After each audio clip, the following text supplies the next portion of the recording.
끝나고 나섰거든요. 어제 공소장 보시고 어떤 생각 드셨어요, 의원님? 검찰이 참 용감했다. 용감했나요? 예. 네. 왜냐하면 수사를 이제 해봤던 사람으로 네. 사실은 현직 대통령을 수사해서 공소장에 그렇게 표현을 할 수 있는 게 아마 지금 최초의 일이잖아요. 지금 검찰 수사 지금 잘했다고 지금 보시는 거예요? 저는 네. 지금 현실 이 정도 국면에서 네. 할 수 있는 용기를 다 냈다고 봐요. 근데 추미애 대표 아까 100점 만점에 50점이라고 했다는데. 아니 이제 그거는 네. 뭐 야당이니까 네. 그렇게 말하실 수 있는데 사실 지금 청와대에서 반응을 보세요. 뭐 억울하다 막 이런 얘기까지 나오잖아요. 네. 어떻게 보면 같은 식구잖아요. 예? 현직 대통령이 임명한 사람들이라고 대통령은 생각할 거예요. 그런데 저렇게 나왔으니까 제가 볼 때는 그냥 용감했다. 그리고 그 가슴 속에 네. 아까 젊은 검사들의 가슴 속에 그 정의로움을 따랐다라는 생각이 저는 들어요.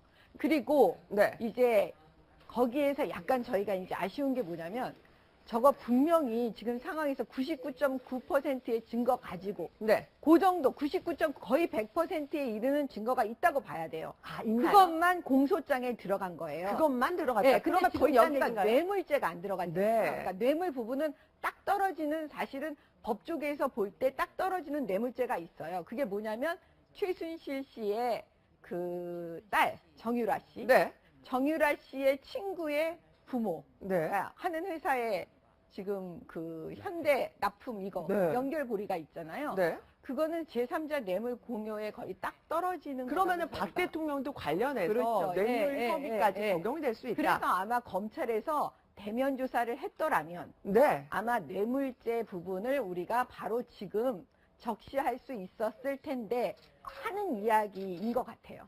더 강하게 적용할 수 네, 있다. 네, 지금 그런 얘기까지. 네, 그러니까 지금 네. 수사를 더 보강하면 제가 볼 때는 뇌물죄 부분이 들어갈 것 같아요. 근데 이 뇌물죄가 들어가고 안 들어가고의 가장 현실적으로 우리 시청자분들께서 이해하기 좋은 건 뭐냐면 최순실 씨가 이 정도 되면 유기징역 정도 돼요. 그게 몇 년? 무기징역이요? 네, 6이요. 6이요? 근데 뇌물이 들어가면 네. 이제 무기가 돼버려요. 무기가 돼요. 예, 아. 무기징역이 될 가능성이 네. 되게 높아요. 그래서 아마 그 공소장 변경을 네. 통해서, 그러니까 재판 중에 네. 판결이 나기 전에 검찰에서는 공소장 변경을 해서 뇌물죄로 바꿀 가능성이 굉장히 높아 보여요. 아, 언제쯤 바꿀 수 있을까요? 공소장은. 그게 왜냐하면 네. 지금 박근혜 대통령 청와대 입장은 그 검찰 조사를 안 받겠다라고 보여지거든요. 네. 그러면 대면 조사를 과연 할 수 있을까? 지금 법의 체계 하에서 아마 못할 가능성이 높아요. 그러면 다른 보강 증거, 한 60%의 증거를 갖고 있는데 마지막 확인 작업이 부족해서 뇌물죄 못 넣었으니까 네. 그게 대면 조사가 아니고 다른 보강 조사를 통해서 99.9%에 이르게 되면 아마도 뇌물죄 공소장에 넣을 것 같습니다. 네. 자, 그런데요, 가장 궁금한 것은 박근혜 대통령의 상징은 신뢰의 정치인, 원칙의 정치인이었습니다. 그런데요, 왜 말이 달라지는 걸까요? 이유가 있습니다. 먼저 그 목소리부터 들어보시겠습니다. 저는 이번 일의 진상과 책임을 규명하는 데 있어서 최대한 협조하겠습니다. 필요하다면 저 역시 검찰의 조사에 성실하게 임할 각오이며 특별검사에 의한 수사까지도 수용하겠습니다. 수사팀의 오늘 발표는 전혀 사실이 아니며 객관적 증거는 무시한 채 상상과 추측을 거듭해서 지은 사상 누각일 뿐입니다.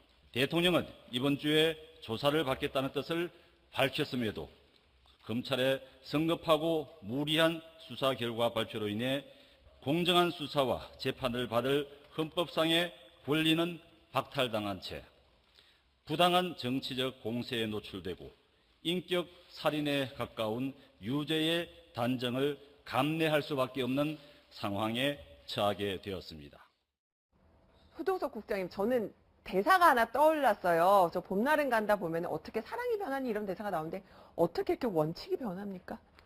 이번에 하고 있잖아요. 보면은 많은 네. 국민들이 저도 네. 그런 얘기를 들었는데 이 박근혜 대통령이 거짓말을 너무 잘한다. 네. 이런 얘기를 하는 걸 제가 들었어요. 그러니까 그동안에는 사실 박근혜 대통령 하면 굉장히 원칙적인 어떤 신뢰의 정치인 이런 이미지로 이제 대통령이 당선된 거 아니겠습니까? 네. 근데 이번 일이 터지면서 이 어르신 나이 드신 어르신들도 아니 거짓말이 드러났는데도 어떻게 저렇게 색깔 하나 안 변하고 또 얘기를 하느냐 네. 이런 얘기를 많이 해요. 이번에만 봐도 지난번에 예를 들면 2014년 11월 달에 이른바 정윤회 문건이 터졌지 않습니까? 네. 그때 이제 박 대통령이 어떻게 얘기를 했냐면 비선이 어딨냐 네. 있는 거 있지도 않은 거 가지고 지금 유언비어 퍼뜨린다. 오히려 그러면서 이제 출처를 상당히 강하게 얘기하는 그런 기자회견 비슷하게 했지 않습니까? 네. 그때 말씀을. 근데 지금 본다면 아니 비선 누구보다 잘 알고 네. 있지 않습니까? 그때 당시에. 문건 유출도 엄단하라 그랬잖아요. 그러니까 그런 부분들이 지금 와서는 정말 이 대통령에 대해서 어떤 원칙과 신뢰 그리고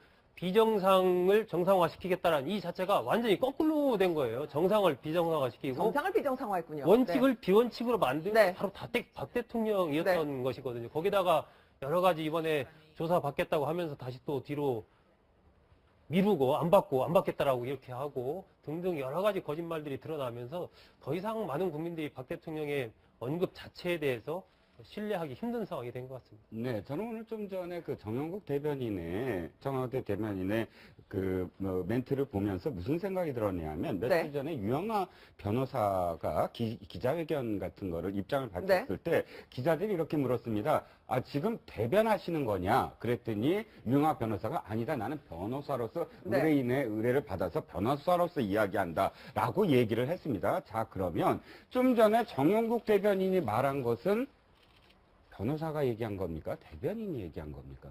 자, 뭐라고 했냐면 검찰의 발표에 대해서 네. 사상상으로 지은 사상 누각이다. 사상 누가 이렇게 지금 표현했거든요. 네. 저는 무슨 생각이 들었냐면, 자, 대통령이 지금 변호사를 선임해서 지금 자신의 의뢰인으로서 변호사로, 그러니까 검찰에 대해서 대응을 하고 있다면, 지금 검찰이 발표한 것에 대해서 말을 한 거는 네. 변호사가 해야 됩니다. 네. 그렇습니까? 네.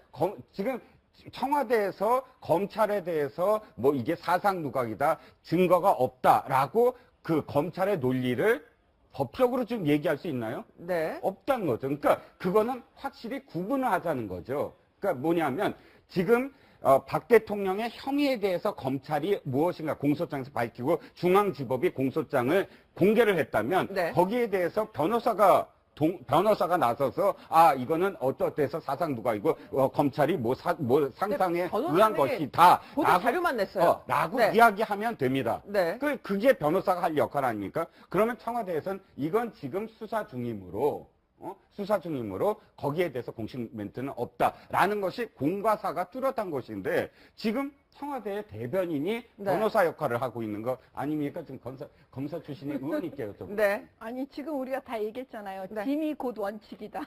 뭐 이런 거죠. 그냥 청와대가 말하면 그게 원칙인 거예요. 구분 못 하고 있는 거예요.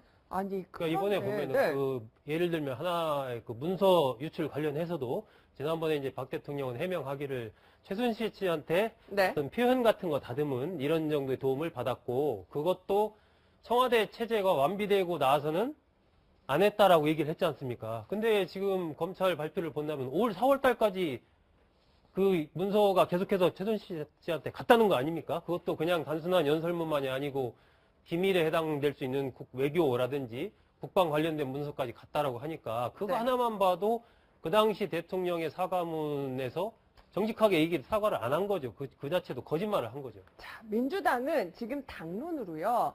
자, 탄핵 절차를 밟겠다 이렇게 모아진 것으로 지금 저희가 지금 취재 결과 지금 알려졌는데 우상원 대표, 자, 검찰 수사 안 받겠다, 조사 안 받겠다 이 얘기에 대해서 어제 이런 반응을 보였습니다. 잠시 들어보시죠. 완전 배째라 아니? 본인이 했던 말도 다 어기고 자기가 임명한 검사들이 한 수사가 중립적이지 않다고 그런 사람들이 수사를 못 믿겠다고 그러면 대한민국 국민들은 이제 누굴 믿고 수사를 의뢰해? 책임 있는 정치인이 자기와 관련된 거에 대해서 직접 얘기를 해줘야지. 그렇죠. 완전히 지금 보면 도대체 저런 태도는 국민들 분노만 자아내는 태도죠. 자, 특검, 아니, 그러니까 검사가 지금 정치적인 중립적이지 않다 이런 얘기 했어요. 그런데 특검이 중립적입니까? 아니 네. 그러니까 지금 사실은 검찰에 대해서 야당이 또 우리 국민들이 여태까지 신뢰를 주지 못했었잖아요. 그 이유가 네. 뭐냐면 사실 지금 현직에 있는 검사들은 다 대통령이 임명한 그렇게 보여지는데 지금 우리 집에서 한 일을 못 믿겠다고 하는 거예요. 네. 그러면 특검은 사실은 지금 야당에서 지금 주도적으로 추천해서 지금 하는 수사란 말이에요. 앞으로 행해갈 네. 수사예요. 그러면 남의 집에서 가가지고 자기의 무고함을 밝힌다 하는 거는 이건 말이 안 되잖아요. 제가 볼 때는 또 국민을 속이는 거예요. 그 유영아 변호사는. 네. 제가 볼 때는 이렇게 차라리 말하는 게 나아요.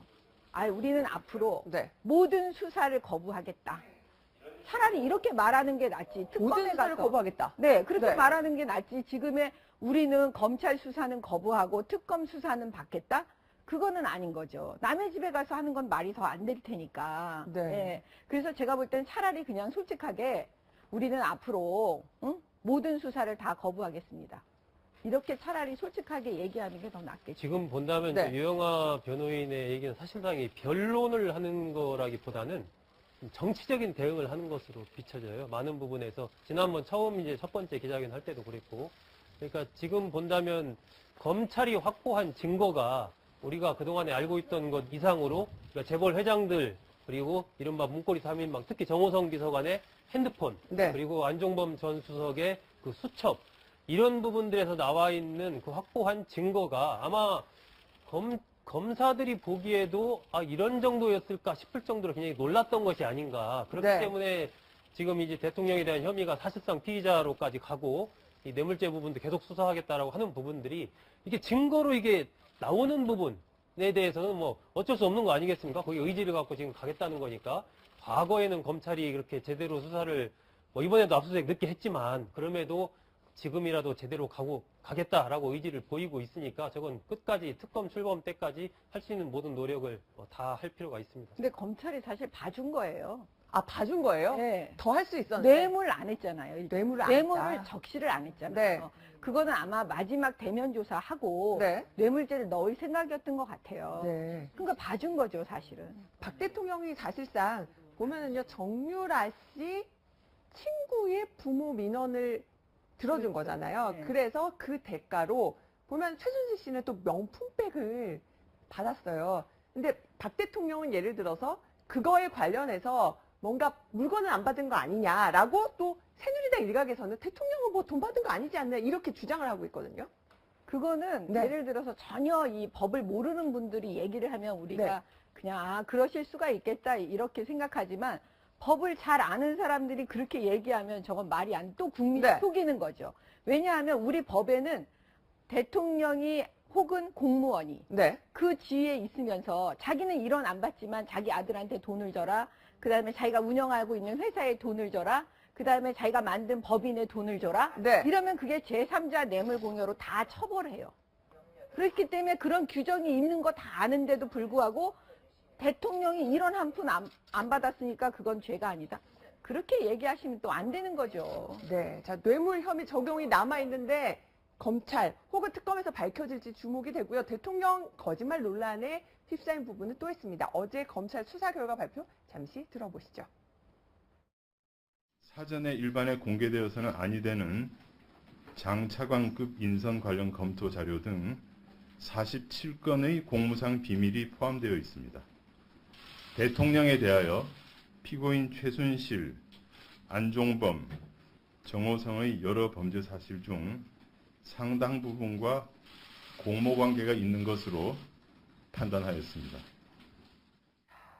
이종무 실장님. 네. 그런데요, 최순실 씨한테는 뭐 감정 표현이나 소감이나 이런 것만 조금 뭐 도움을 받았다고 했는데 그게 아니었어요. 네. 1급 인사 자료가 다 갔어요. 네. 청와대에 보면은 여러 가지 뭐 순방 자료나 이런 것들은 암호에 걸려 있습니다. 네, 그렇습니다. 뭐 가령 뭐 북극성 네. 이런 식으로요. 그렇죠. 암호가 다 네. 걸려 있죠. 어떤 것은 어떤 것, 예를 들어서 뭐 대북 관련한 것은 북극성이다. 이런 네. 식의 어떤 암호가 뭐 4가지가 걸려 있는데 네. 그 암호명 그 자체로 다 통째로 넘어갔어요. 그렇다면 네. 개인인 민간인이 지금 암호가 걸렸다는 그만큼 이 비밀 유지의 등급이 높다는 얘기거든요. 그런 것들이 다 최순실 씨한테 넘어갔다. 이것은 무엇을 의미하냐면 지금 우리가 이 사건을 봤을 때 두 가지를 분리해서 사람들이 보고 있습니다. 네. 한 가지는 권력형 비리, 네. 한 가지는 국가 기밀 누설. 네. 그런데 이것이 동시에 사실은 함께 봐야 되는 것이죠. 왜냐하면 자, 최순실 씨가 지금 무소불위의 권력을 지금 행사하지 않습니까? 완전히 민간인이 어떻게 저렇게 겁이 없이 모든 국정에 대해서 다 일일이 관여를 하고 이거 해라 저거 해라 할 수 있는 근거가 무엇일까요? 바로 기밀입니다. 내가 네. 기밀을 다 알고 있다는 거죠. 자, 국정원 2차장이 누가 될 건가지도 아는 정보를 내가 갖고 있다면 그것은 정말 무소불위의 그 권력입니다. 정보야말로 권력이거든요. 그 권력을 자기가 알고 있기 때문에 사실은 그만큼 국정에 농단을 부릴 수가 있죠. 이거 돈 내놔. 이거 돈 할 수 있어. 그 힘이 어디서 나오냐? 바로 이런 기밀들을 알 수 있는 그것 때문에 이 힘이 나왔다는 거예요. 네. 아니, 정보가 곧 권력이니까. 네. 근데 이제 제가 궁금한 건 그 검사들이 아마 수사를 했을 때 네. 참담했을 것 같아요. 도대체 이게 무슨 관계이길래 이런 기밀 문서까지 다 최순실한테 검토받을 수가 있을까? 네. 이제 그거는 지금 아마 그 범죄 사실과 직접 관련은 없으니까 아마 브리핑을 안 한 것 같은데 그거를 나중에 이제 특검에서는 얘기를 해야 되겠죠. 네. 그래서 네. 제가 지금 사실은 우리 국민들께서도 굉장히 관심이 있게 보여요. 지금 야권에 대해서. 네. 이 특검은 완전히 야권 위주로 하는 거예요. 네. 예. 그러면 특검에서 만약에 특검 검사로 누가 지금 될까 다 궁금해 하는데 네. 수사 의지는 다 있잖아요. 네. 여기서 수사 의지 없는 사람이 어디 있겠어요. 문제는 능력이에요. 네. 수사 능력이 안 돼서 또 우리 국민을 저 특검이 실망시킨다면 그때는 제가 볼 때는 국회의원들 전원 다 옷 벗어야 된다고 저는 생각해요. 제대로 수사 못하면 네. 국회의원들도 같이 옷 벗어야 네, 된다. 왜냐하면 네. 지금 생각을 해보세요. 네. 현직 대통령을 검찰에서 저렇게까지 피의자로 입건했다니까요. 그냥 참고인이 아니고 피의자로 입건했어요. 그러면 이 정도 되면 특검은 더 많은 걸 우리 국민들께 소상 이제 더 이상 의혹에 시달리지 네. 않게 해줘야 돼요. 그게 지금 현재 이 시대의 국회의원의 소명이라고 생각을 해요. 그러니까 이게 정보라는 것이 그 돈이자 권력이자 힘이죠. 네. 이게 예를 들어서 어떤 이 핵심적인 정보를 내가 얻었다. 그러면 주식 투자를 먼저 해도 예를 들면 돈을 버는 겁니다. 그리고 이게 국회의원 공천에 있어서도 지금 그 부분이 이제 언젠가는 나오겠지만은 네. 최순실 씨가 영향력을 행사했다라면 그 전화를 해주는 거죠. 예를 들면 뭐 김 의원님 공천 될 거니까 걱정 마십시오. 그러면 네. 그 다음부터 그 사람에 있어서 최순실이라는 게 막강한 권력이 작용을 하는 것이거든요.